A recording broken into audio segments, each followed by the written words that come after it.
I'll swap wives with you for a day. I'm knackered. Gee, it wouldn't have anything to do with the fact that you're out till all hours last night, would it?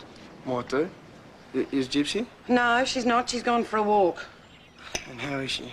Not a happy camper. And don't blame her either. She was very disappointed last night. So I didn't make it home for dinner. Since when has that been a crime? You could have at least called. I didn't realise the time, okay?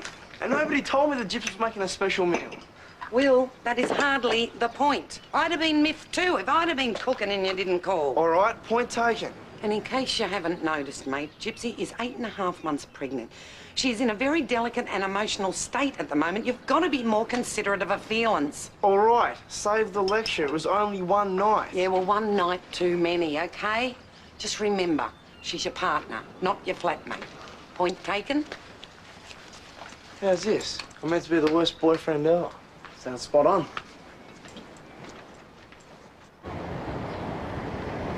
Hey, didn't expect to see you here. Thought Will would be spoiling you with breakfast in bed. No, everybody was kind of doing their own thing this morning, which is good, because I needed my own space anyway. Uh-oh. What? Space already? You've only just moved in. No, it's just having a little trouble adjusting. A little difficult to adjust. Okay, if you say so. Will and I had an argument, and we went to bed angry, and we woke up angry. What was the argument about? Well, I made dinner last night, and it was really special, and I made it for everybody, and Will didn't even turn up. He went out drinking. I don't think he gets what this whole living together thing actually means. I think the two of you just need a little time to adjust. You can't be the perfect live-in couple only a few days after you've moved in. It doesn't work like that. What, you just think this is a little hiccup? Absolutely. If he goes out every night drinking, then you've got a problem. But I assume he knows how angry you are. Oh, yeah, I made that fairly clear. Well, then just see if he acts on it. And if I know Will, he would have learned his lesson. Bottom line is, Gypsy, he loves you, and he's probably feeling lousy about what happened. I guess so. Thank you. Well, instead of sitting here and spiralling into a depression, I think I might go to the dropping centre, see how they're coping without me. Oh, well, good for you. Did Gypsy say where she was going? I think she said she was going to pick up some stuff from her old place. Hey, where were you last night? You missed out on a good feed, man. Yeah, I got sidetracked. Believe me, I'm not going to do it again. Oh, is Gypsy giving you a hard time? No comment. So. Yeah. Hey, I'll come with you. I need to get some supplies. Hey, Flynn, I'm just going to the shops for 5 minutes.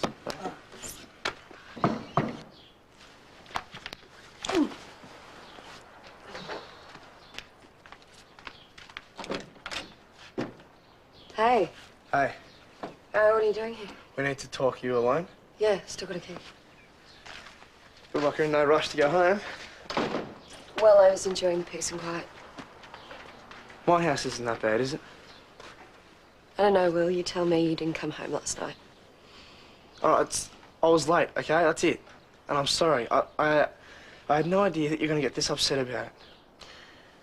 You know, when we were eating dinner last night and everyone was staring at your empty chair but trying not to mention your name, I couldn't help but think, have I just made the biggest mistake of my life? All right, so I should have called, all right? I'm sorry. How many times do I have to say it?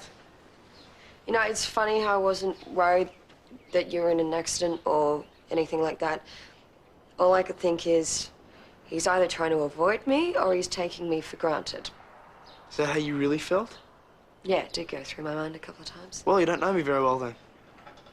So you're telling me at the pub last night, there wasn't one time that you thought, hey, should give Gypsy a call and tell her where I am? Yes. And then what? You just went, why should I?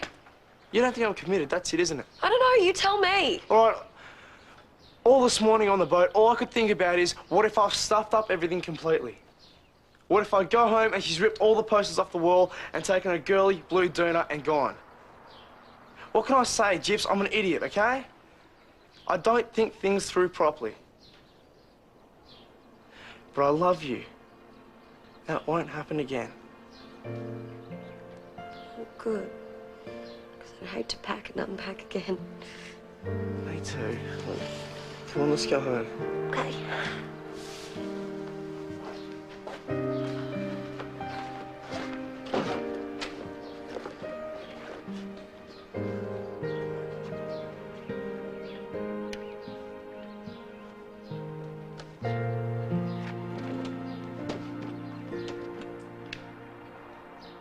guess what? Haley might have her first commission job. Yeah. That's great! No, let's not get ahead of ourselves. I haven't even spoken to the guy yet. I get you two have sorted things out. Yes, all sorted. Well, I'm very glad to hear that because Haley and I have spent half the day organising a little surprise for you two. Oh, the cot, that's lovely. Oh, yeah, that too, but, walk this way. I don't know what to say. We practically had to kidnap the guy to get him to deliver the thing today. I know what to say. Irene, you're a legend. Thank you so much. Irene, you have to let me cook again tonight, something even more special. Beauty. Job's yours, Dal. But I was gonna go out and... I'm kidding. Ha ha. Maybe. That was awesome, Irene. Isn't it always? No, it was more awesome than usual. So, Haley, how's the painting going? Great. Thanks, Irene. Guess we're gonna have to make the most of these quiet family dinners. Oh, too true, love, too true. What do you mean?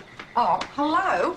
It might have escaped your notice, mate, but there's about to be a new addition to the household. Oh, that? Yeah, that.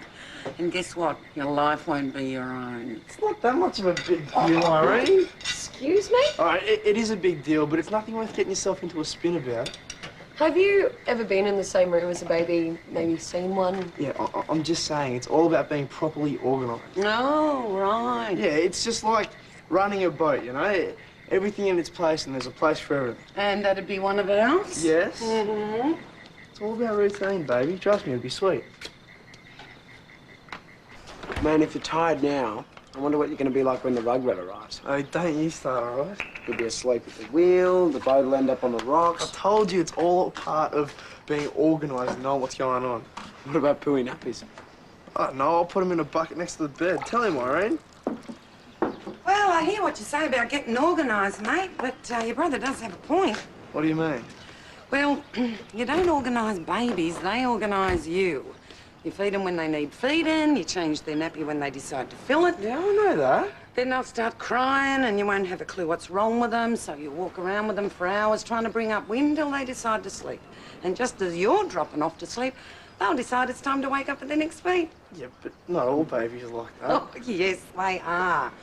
Look, Will, yours will be gorgeous and wonderful and you'll love it to bits, but you're gonna end up a wreck. Had kids, do they really take over everything, like when they're little? I thought Irene would have sorted you out on that. Yeah, she did, sort of. Well, I'll tell you one thing. You might as well get as much sleep as you possibly can now, because you won't get any once the kid arrives. Right. You'll be too busy changing nappies or running around feeding them or burping them or trying to put a bucket over your head to block out the interminable wailing. Yeah, that's what I ain't saying. Of course, then there's the postnatal depression. You better pray real hard that Gypsy doesn't get that. Right. And of course, there's the terrible twos. They don't call it the terrible twos for nothing. That's when they really start driving you mad. Alf, there's got to be a couple of things good about having kids. Yeah, there are. When they grow up and leave home.